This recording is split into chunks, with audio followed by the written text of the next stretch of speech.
अस्सलाम वालेकुम। आज का जो हमारा टॉपिक है वो है माइक्सोमाइकोटा।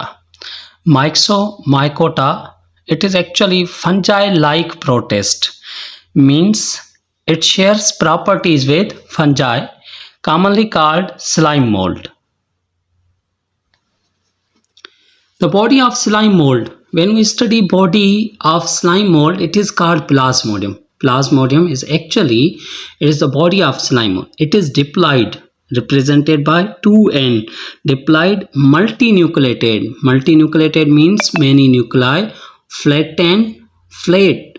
Cytoplasmic mass enveloped by slimy sheath. And due to the slimy sheath, this is called slime molds. They are found in damp, decaying logs and leaf filter. They ingest bacteria, yeast, spores and decaying organic matter.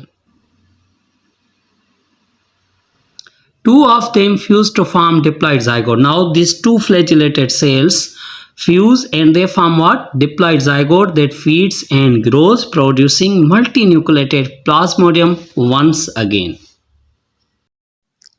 In this video you can see this is a movement of slime mold on wood, on logs, on leaf litter. As we already studied, you can observe the movement of slime mold over different substances. This is a movement of slime mold and growth of slime mold.